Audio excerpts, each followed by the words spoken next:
Coming to question number 46 और इसमें हमें एक कन्वर्जिंग लेंस दिया है और एक डाइवर्जिंग मिरर दिया है। दोनों के बीच का सेपरेशन 15 सेंटीमीटर है और जो हमारा लेंस है उसका फोकल लेंथ 25 सेंटीमीटर है और जो हमारा मिरर है उसका फोकल लेंथ 40 सेंटीमीटर है।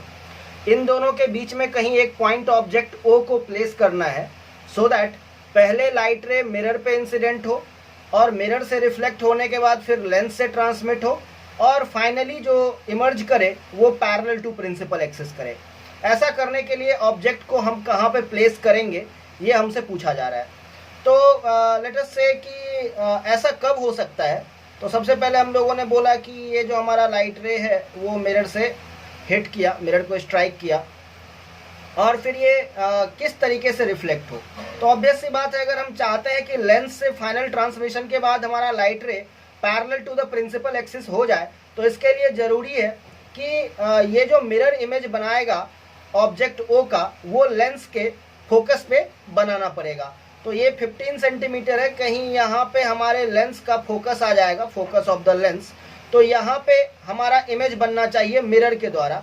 तो लेट अस से यहाँ पे हमारा इमेज बन गया और जब ये लाइट रे इस लेंस को हिट करेगा जो फोकस से निकल रहा है तो फिर हमारा जो लाइट रे है वो लेंस से टकराने के बाद parallel to principal axis transmit कर जाएगा। So the required condition is कि हमारा जो मिरर है वो ऑब्जेक्ट O का जो पहला इमेज बनाएगा वो लेंस के फोकल लेंथ यानी कि फोकस ऑफ द लेंस पे बनाना चाहिए। ना हमें क्वेश्चन से पता है कि लेंस का जो फोकल लेंथ है वो 25 सेंटीमीटर है।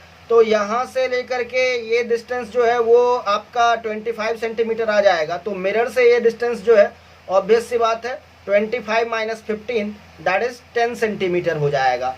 तो हमें यहाँ से मिरर के केस में इमेज डिस्टेंस पता चल गया, फोकल लेंथ पता है, तो जस्ट हमें ऑब्जेक्ट डिस्टेंस पता करना है। तो हम लोग यहाँ पे लिख रहे हैं कि V is equal to plus 10 centimetre as per the sign scheme, focal length is equal to plus 40 centimetre again as per the sign scheme. हमें U पता करना पड़ेगा। यहाँ पर हम लोग लिखेंगे 1/U is equal to 1/F minus 1/V। Putting the values 1/F हमारा हो गया 1/40 minus 1/10, so it is coming as minus 3/40। तो हमारा जो U आ गया that is simply minus 40/3 which is minus 13.33 centimetre. Negative sign बस ये बता रहा है कि हमारा जो ऑब्जेक्ट है वो रियल है। तो फिर हम लोग यहाँ से ये बात कंक्लूड कर सकते हैं कि अगर मैं इस पॉइंट को P2 कहूँ और इसको P1 कहूँ तो OP2 जो है वो हमारा हो गया 13.33 centimetre.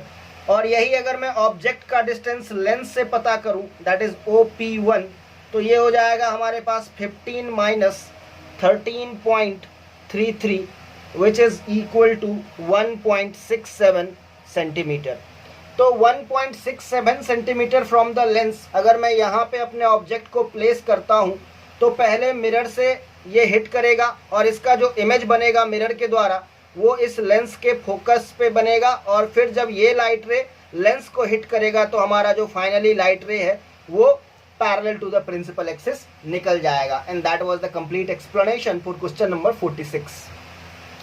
So students, coming to question number 47 और इसमें हमारे पास एक converging lens of focal length 15 centimetre है और हमारे पास एक converging mirror of focal length 10 centimetre है। दोनों के बीच का सेपरेशन 50 सेंटीमीटर है और यहाँ पर एक ऑब्जेक्ट लेंस के सामने हमने 30 सेंटीमीटर के डिस्टेंस पे रखा है जिसका हाइट 2 सेंटीमीटर है और हमसे बोला गया है कि जो फाइनल इमेज बनेगा उसका पोजीशन क्या होगा और उसका हाइट क्या होगा। तो यहाँ पे जो गौर करने वाली बात यह है कि अगर हम लोग लेंस के लिए बात करें तो फॉर लेंस हमारा जो फोकल लेंथ है वो 15 सेंटीमीटर है। तो हमारा जो रेडियस ऑफ कर्वेचर या फिर कहें 2F जो है वो 30 सेंटीमीटर हो जाएगा।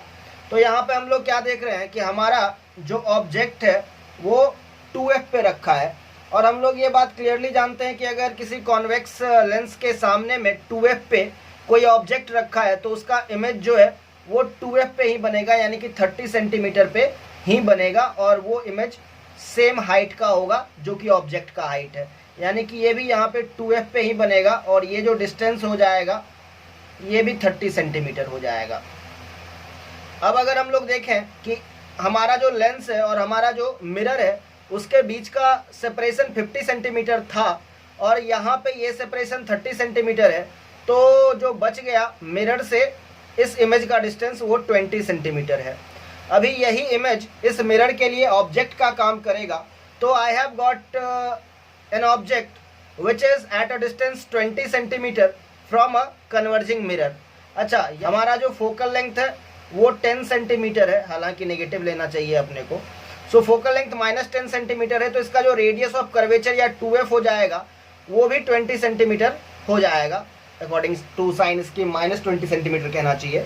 तो बेसिकली जो फंडामेंटल बात है यहाँ पे वो ये है कि हमारे पास एक कन्वर्जिंग मिरर है जिसके सामने एक ऑब्जेक्ट रखा है और वो ऑब्जेक्ट इस मिरर के भी 2f पे रखा है या सेंटर ऑफ कर्वेचर पे रखा है। और अगर ऐसा होता है तो हमारा नॉर्मल इंसिडेंस का केस बनता है और सिमिलरली जो हमारा इमेज है वो वापस से 2f पे ही बनेगा, नॉर्मल इंसिडेंस होगा, यानी कि लाइट रे अपने पाथ को एग्जैक्टली रिट्रेस करेगा और फाइनली ये अपने पाथ को लेंस से होकर के भी रिट्रेस करेगा और फाइनली हमारा जो इमेज है वो अपने ऑब्जेक्ट पे ही आकर के कंसाइड करने वाला है, यानी कि image and object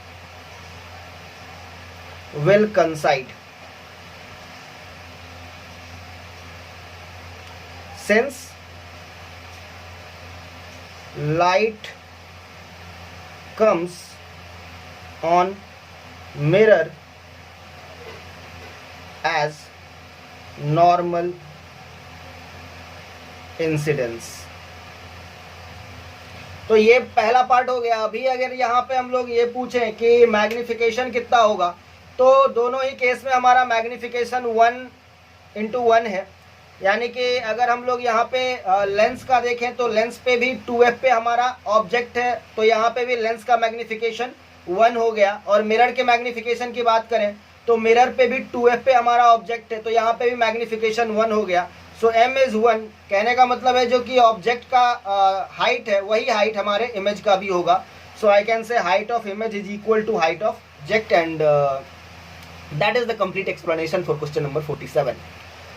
So guys, coming to question number 48, और इस क्वेश्चन में हमारे पास दो आइडेंटिकल कन्वर्जिंग लेंस बताया हुआ है और इन दोनों को हम लोगों ने कांटेक्ट में रखा है और दोनों को एक्सियल भी हैं और इस सिस्टम से 12.5 सेंटीमीटर के डिस्टेंस पे एक ऑब्जेक्ट रखा गया है AB और इस सिस्टम ने इसका जो फाइनल इमेज बनाया है वो A', B' है और ये इमेज रियल है और ये भी बताया गया है कि जो हाइट ऑफ इमेज है that is 4 times the height of object. तो हमें बताना है कि इस सिस्टम का पावर कितना था और इंडिविजुअली जो हमारे दोनों लेंसेज हैं उसका पावर क्या था। तो सबसे पहले हम लोग इसको एक इक्विवेलेंट सिस्टम में कन्वर्ट कर लेते हैं और बोल देते हैं कि इन दोनों को मिला करके जो इक्विवेलेंट हमारा फोकल लेंथ है वो f था। तो सबसे पहले हम लोगों को यहाँ पे ये समझना पड़ेगा कि since image is real that's why my magnification is negative और height of image by height of object is 4, so I can write magnification is -4। अच्छा, अभी हम लोग जानते हैं कि हमारा जो मैग्निफिकेशन होता है वो होता है V/U। अभी अगर मैं लेंस फॉर्मूला यूज करूं तो 1/V is equal to 1/f plus 1/u हो जाएगा और यहाँ से हम लोग अगर इसको फर्दर सॉल्व करते हैं then it is UF into U plus F हो जाएगा और मैं यहाँ से मैग्निफिकेशन के लिए लिख सकता हूँ V which is UF/U plus F divided by U। तो ये U कैंसिल हो गया, so I can say it is F/U plus F। तो ये हमारा मैग्निफिकेशन आया, मैग्निफिकेशन का formula in terms of focal length and object distance. Object distance हमें पता है तो मैग्निफिकेशन इक्वल टू -4 से इसको इक्वेट करते हैं। So -4 will be equal to the effective focal length f by u हमारे पास -12.5 आ जाएगा as per the sign scheme and plus f। इसको अगर हम लोग फर्दर सॉल्व करते हैं तो -4 इंटू 12.5 माइनस माइनस प्लस हो गया, so it is 50 minus 4f and that is equal to f। तो यहाँ से हम लोग बता सकते हैं कि हमारा 5f जो है वो 50 है एंड देयरफॉर कैन से कि जो हमारा f है वो 10 सेंटीमीटर आ रहा है। ये हमारा पूरे सिस्टम का इक्विवेलेंट फोकल लेंथ है। तो हम लोग कह सकते हैं it is equal to 0.1 metre. तो हमारा जो पावर ऑफ द सिस्टम हो जाएगा वो 1 बाई फोकल लेंथ यानी कि 1 बाई 0.1 यानी कि 10 डायोप्टर जो है वो हमारे सिस्टम का पावर हो गया। अब अगर हम लोग बात कर लें कि जो कॉम्बिनेशन ऑफ लेंस होता है तो इसमें हमारा जो इक्विवेलेंट फोकल लेंथ हो जाता है वो होता है 1 by F not plus 1 by F not, 1 by F1 plus 1 by F2 equal to 1 by F equivalent, तो विच इज़ 10। तो यहाँ से हम लोग कह सकते हैं कि हमारा एफ नॉट जो है वो 20 सेंटीमीटर आ रहा है which is equal to 0.2 metre. तो यहाँ से हम लोग पावर ऑफ इंडिविजुअल लेंस बता सकते हैं and that is going to be 1 by F not and it is going to be 1 by 0.2 which is equal to 5 dioptre and that is the answer for this question. So guys, coming to question number 49, और इसमें बताया गया है कि हमारे पास एक convex lens है जो कि 15 सेंटीमीटर ऑब्जेक्ट डिस्टेंस के लिए 30 सेंटीमीटर इमेज डिस्टेंस देता है। तो पहले तो इसका फोकल लेंथ हम लोग निकाल लेते हैं। तो हम लोग यहाँ पे लिखेंगे कि 1 by focal length of convex lens will be equal to 1 by v minus 1 by u। हमें v बताया गया है 30, पॉजिटिव लेना है as per the sign scheme, minus 1 by u बताया गया है 15, माइनस 15 लेना है as per the sign scheme. तो इसको सॉल्व करने से हमें 1 बाई 10 मिल रहा है। So we can say that focal length of the convex lens is equal to 10 centimetre. तो ये तो पहला पार्ट रहा। दूसरे पार्ट में बोला गया है कि अगर हम लोग कॉन्वेक्स लेंस के साथ एक कॉनकेव लेंस को भी कांटेक्ट में ले आते हैं तो सेम ऑब्जेक्ट का इमेज 30 सेंटीमीटर शिफ्ट हो जाता है, यानी कि नया वाला जो v है, let us call it v prime, वो हमारा 60 सेंटीमीटर हो जाता है।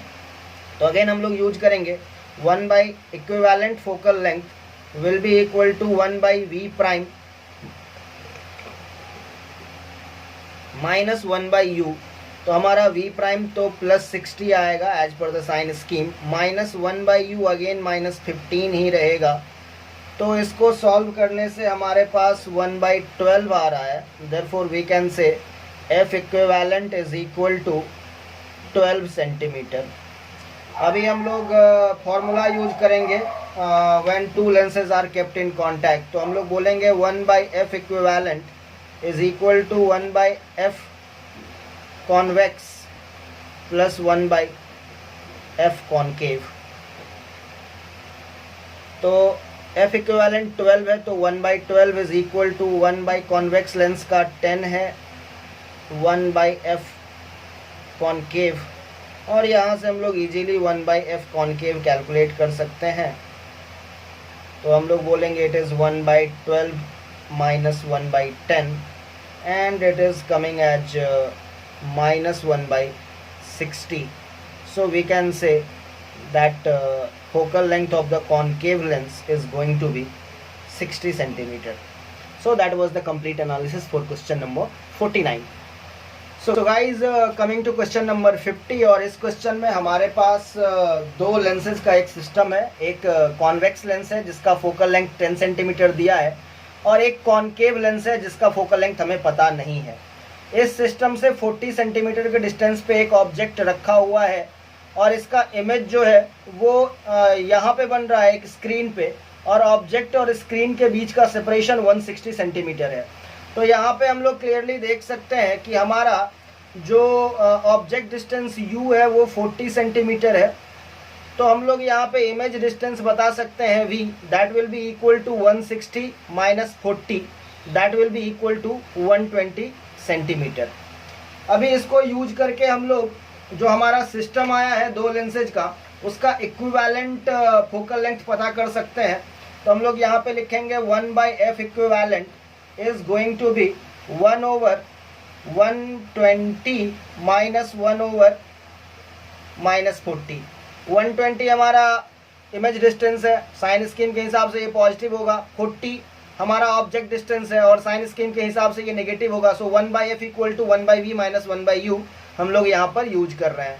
इसको सॉल्व करने से हमारा जो f इक्विवेलेंट है वो आ रहा है हमारे पास 30 centimetre. Now to lenses in contact का जो फॉर्मूला है वो यूज कर रहा हूँ मैं। 1/f equivalent is equal to 1/f convex plus 1/f concave.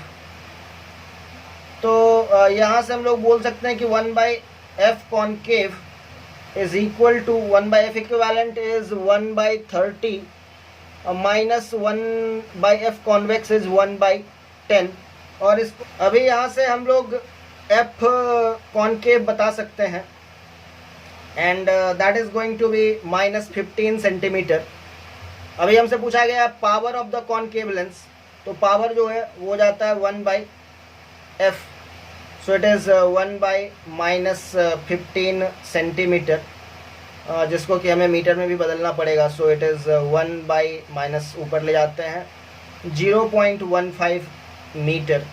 And after solving this we are going to get -20/3 diopter, and that is the answer for this question.